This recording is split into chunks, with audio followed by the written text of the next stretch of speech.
La Genèse, chapitre 9. Dieu bénit Noé et ses fils et leur dit : Soyez féconds, multipliez et remplissez la terre. Vous serez un sujet de crainte et d'effroi pour tout animal de la terre, pour tout oiseau du ciel, pour tout ce qui se meut sur la terre, et pour tous les poissons de la mer. Ils sont livrés entre vos mains. Tout ce qui se meut et qui a vie vous servira de nourriture. Je vous donne tout cela comme l'herbe verte. Seulement, vous ne mangerez point de chair avec son âme, avec son sang.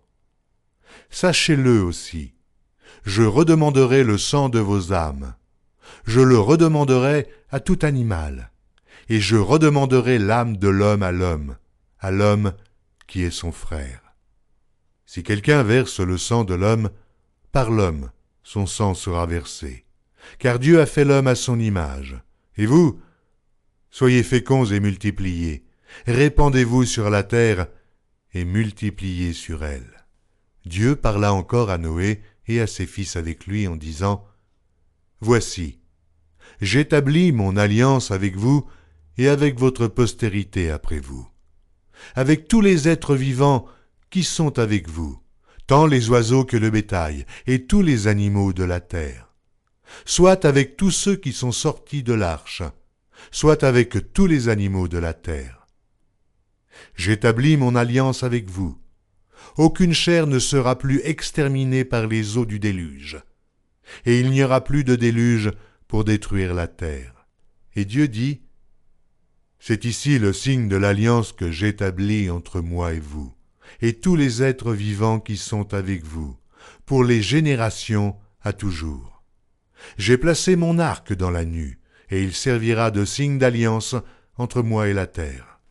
Quand j'aurai rassemblé des nuages au-dessus de la terre, l'arc paraîtra dans la nue.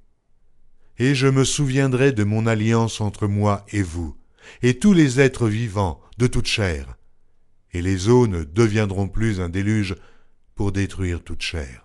L'arc sera dans la nue, et je le regarderai pour me souvenir de l'alliance perpétuelle entre Dieu et tous les êtres vivants, de toute chair qui est sur la terre. Et Dieu dit à Noé : Tel est le signe de l'alliance que j'établis entre moi et toute chair qui est sur la terre. Les fils de Noé qui sortirent de l'arche étaient Sem, Cham et Japheth. Cham fut le père de Canaan. Ce sont là les 3 fils de Noé, et c'est leur postérité qui peupla toute la terre. Noé commença à cultiver la terre et planta de la vigne. Il but du vin, s'enivra et se découvrit au milieu de sa tente. Cham, père de Canaan, vit la nudité de son père, et il le rapporta dehors à ses 2 frères. Alors, Sem et Japheth prirent le manteau, le mirent sur leurs épaules, marchèrent à reculons, et couvrirent la nudité de leur père. Comme leur visage était détourné, ils ne virent point la nudité de leur père.